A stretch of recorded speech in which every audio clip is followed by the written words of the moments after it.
The storm hit like a freight train around midnight, rattling the windows of Jonas Thorne's cabin with a fury that seemed almost personal. He'd been tinkering with an old radio in his workshop when the first crack of thunder split the sky, followed by rain so heavy it drummed against the tin roof like 1,000 tiny hammers. Jonas set down his soldering iron and listened. 30 years of fixing engines had taught him to distinguish between different kinds of mechanical sounds. But this was something else entirely. A low, whistling shriek that cut through the storm's chaos like a blade through cloth. It lasted maybe 3 seconds before ending in what sounded suspiciously like impact. "Well, hell," he muttered, pulling on his rain jacket. At 62, Jonas had seen enough strange things fall from the sky in rural Montana to know that investigating was usually more trouble than it was worth. But something about that sound nagged at him. It wasn't quite like any aircraft he'd heard before. The wind nearly knocked him sideways as he stepped onto his porch, his flashlight in hand. The beam cut through sheets of rain, illuminating his scattered yard tools and the old pickup truck that had given up the ghost 3 winters ago. Beyond that, past the line of pine trees that marked his property, an orange glow flickered against the storm clouds. Jonas cursed under his breath and started walking. His boots squelched through mud as he made his way toward the light, which grew brighter with each step. The thing had come down in the clearing where he sometimes sat to watch deer graze in the evenings, a peaceful spot that now looked like a war zone. The craft was small, maybe the size of his workshop, with smooth curves that seemed to flow like water frozen in motion. Steam rose from its surface where the rain hit, and strange symbols glowed along what he assumed was its hull. But it was the figure lying motionless 20 feet away that made Jonas break into a run. She was humanoid, but clearly not human. Her skin held a pale blue tint that seemed to shimmer in his flashlight beam, and her hair was white as fresh snow, plastered against her skull by the rain. Dark fluid blood, he assumed, seeped from a gash along her temple.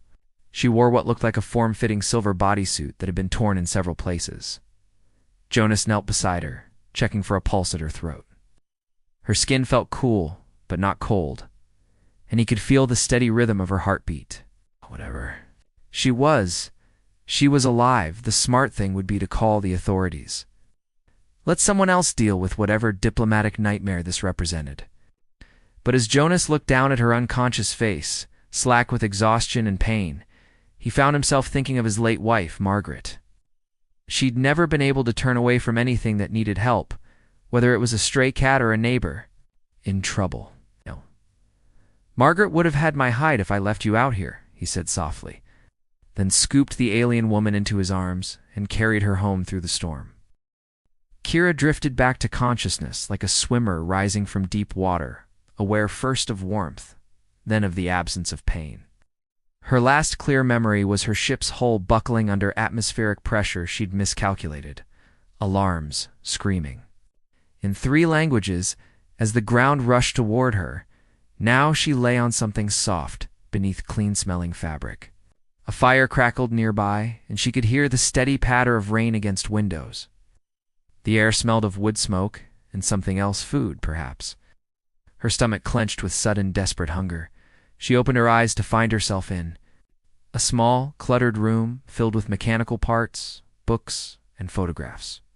Across from her, a gray-haired human male sat in a wooden chair, hands folded in his lap, watching her with careful brown eyes. "Easy there," he said when she tensed. His voice was low and calm. "You're safe. Name's Jonas." Kira tried to speak, and discovered her throat felt like sandpaper.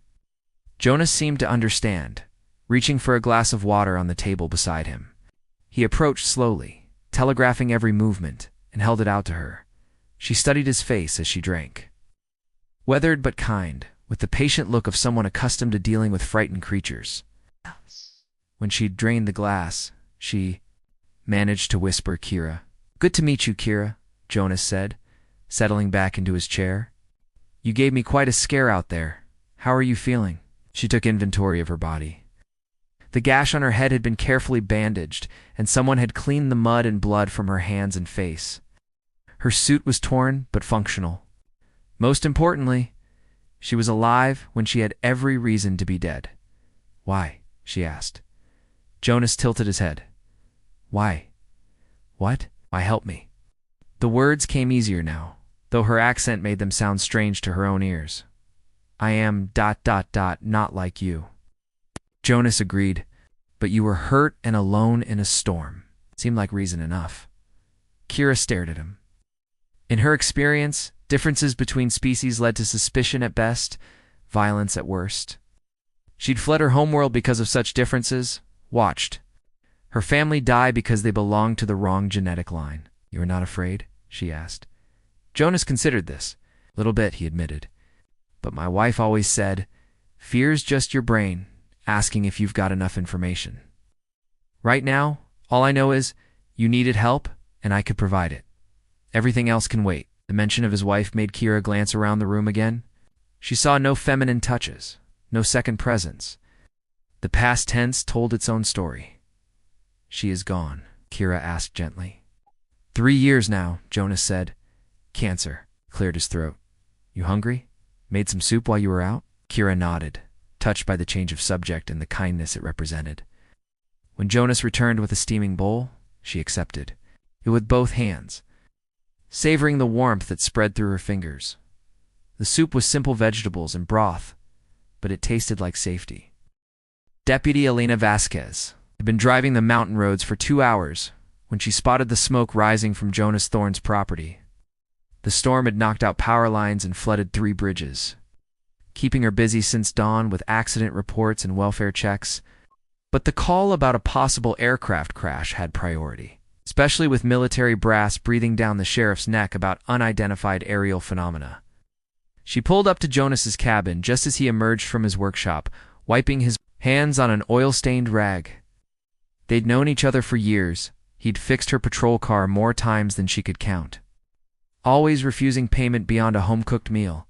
Morning, Jonas, she called out, noting how he positioned himself between her and his front door.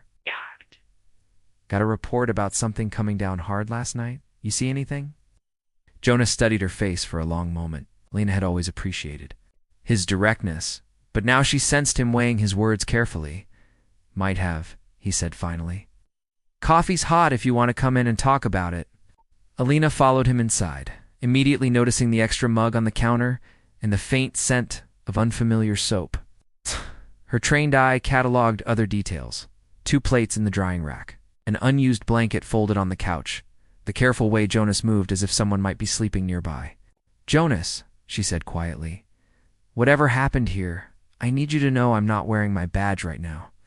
I'm just checking on a friend after a bad storm. Relief flickered across his features.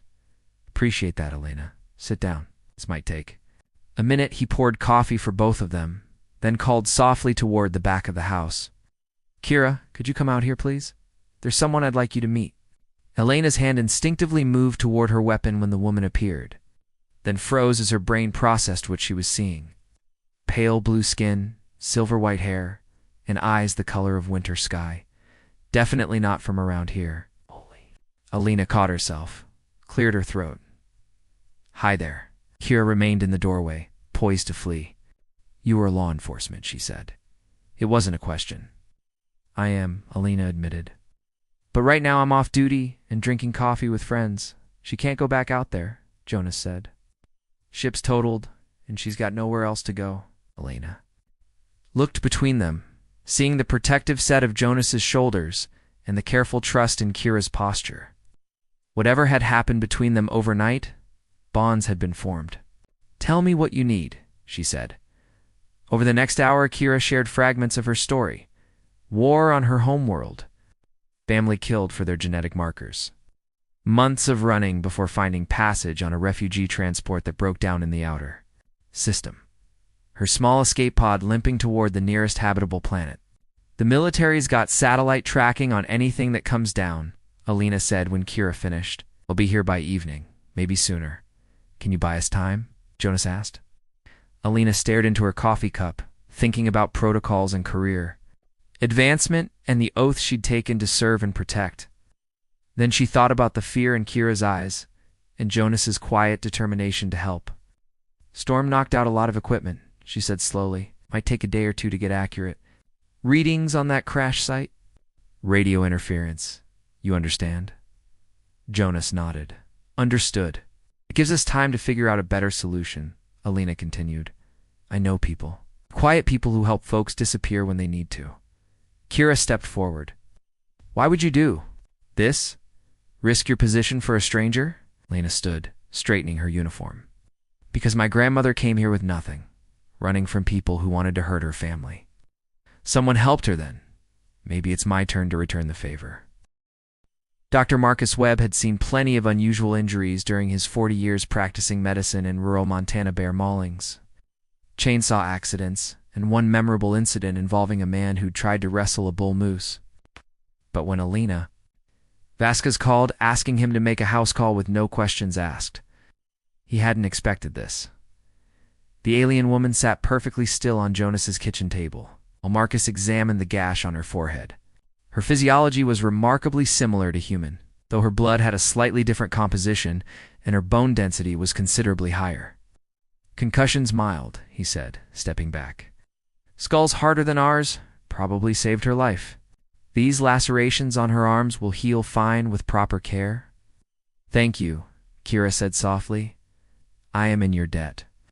Marcus packed his supplies, glancing at Jonas and Alina. Funny thing about debt. My daddy always said the best way to pay it back is to help the next person who needs it. Over the following days, an easy rhythm developed in the small cabin. Jonas taught Kira basic mechanical repair, delighting in her quick understanding of complex systems. Alina stopped by each evening after her shift, bringing news from town and groceries that wouldn't be missed from the store's inventory. It was on the fourth night, as they sat around Jonas's kitchen table sharing dinner, that Kira finally spoke. About her family? My brother was an engineer, she said, stirring her soup absently. Designed water purification systems for refugee camps. Said if you could give people clean water, you gave them hope. Jonas nodded. Sounds like good work. The genetic police came for him first, Kira continued. Our bloodline carried markers they considered, undesirable. Prone to independent thinking, they said. Too likely to question authority. Elena's jaw tightened. What happened to him? Dead? Along with my parents and my sister's children? Kira's voice remained steady, but her hands trembled slightly. I was off-world when it happened. By the time I returned, our district had been cleansed. Marcus reached across the table and gently took her hands in his weathered ones. I'm sorry, child, that's a weight no one should have to carry. I carry it because they cannot, Kira said simply. Someone must remember who they were. Jonas stood and retrieved something from a shelf-worn photograph of a smiling woman with kind eyes. This is Margaret, he said, setting it before Kira. She taught kindergarten for 30 years. Used to say every child was a universe waiting to unfold. She looks gentle, Kira observed. She was. Cancer took her slow, gave us time to say everything that needed saying. Doesn't make it easier, but it helps. Jonas touched the frame lightly. It's some days I still set 2 coffee cups out. Of habit. The dead live in our daily rituals, Kira said. My people believe this too. Alina leaned forward. What were their rituals? Your family's? For the first time since arriving, Kira really smiled. My brother would hum while he worked. Always the same melody, something our mother sang. When we were children, my father collected stones from every world he visited, said each one held memories of its sky. What about you? Marcus asked. What do you want to be remembered for? Kira considered this. I want to be the bridge, she said finally, between what was lost and what might still be saved. Jonas raised his coffee mug. 2 bridges, then. All drank to that. And for a moment, the small cabin felt like exactly what it had become. Sanctuary where healing could begin. The ship appeared just after sunset 2 weeks later, descending through the evening sky with the grace of a falling star. Unlike Kira's damaged escape pod, this craft landed with precision in Jonas's meadow, its hull gleaming silver in the twilight. Kira stood frozen on the porch, hardly daring to breathe. She'd given up hope of rescue long ago, resigned herself to building a new life on this strange, kind world.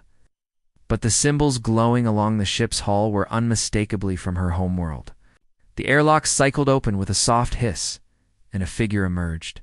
Tall, graceful, with the same pale blue skin and silver hair as Kira. But where Kira had grown thin and cautious during her months of running, this woman moved with confident purpose. Zena, Kira whispered. Her sister looked up at the sound of her name, scanning the porch until her eyes found Kira's. For a heartbeat, neither moved. Then Zena broke into a run, covering the distance between them in seconds. The reunion was everything Kira had imagined during the lonely nights in her pod tears, and laughter and words tumbling over each other in their native language. Jonas, Elena, and Marcus watched from a respectful distance, understanding the magnitude of what they were witnessing. Finally, the sisters separated, and Zena looked around at the humans who had become Kira's chosen family. You are the ones who saved her, she said, in accented but clear English. She saved herself, Jonas replied. You just provided a place to land. Zena studied each of them in turn, clearly measuring their sincerity. I've searched for months. The refugee network spoke of a ship that went down in this sector, but no one knew if there were survivors. How did you find me? Kira asked. Your emergency beacon finally came online 3 days ago? I was already in the system, following other leads. Zena's expression grew serious. Kira, there are things you must know. The rebellion has begun. Our people are fighting back. Over dinner, Zena shared news from their scattered homeworld. Resistance cells had formed in the outer colonies. The genetic police had overreached, turning even moderate citizens against the regime. There was hope, real hope for change. I came to bring you home, Zena said, if you want to come. Kira looked around the table at the faces that had become dear to her. Jonas, with his patient wisdom, Elena with her fierce protectiveness, Marcus with his gentle healing touch. These people had given her back her life when she'd lost everything. Else, what if I want both? She asked quietly. Jonas leaned forward. What do you mean? My sister is right. Our people need every voice if we're going to rebuild. But what I've learned here about kindness between strangers, about choosing to help instead of looking away, maybe that's something we could teach them. Elena grinned. You want to be an ambassador? I want to be the bridge I told you about, Kira confirmed. Between worlds, between peoples who might learn from each other. Zena nodded slowly. The resistance could use contacts in this sector. You've certainly proven these humans can be trusted. Marcus raised his coffee mug. To bridges that carry traffic both ways. To new beginnings, Jonas added. As they toasted the future, Kira felt the last piece of her heart click into place. She would go home with her sister, would help her people fight for freedom. But she would also return to this small cabin in the mountains. To these friends who had shown her that family wasn't just about blood, it was about choosing to care for each other. One meal at a time. Outside, the stars were coming out, and 2 ships sat side by side in the meadow, ready to carry hope across the darkness between worlds.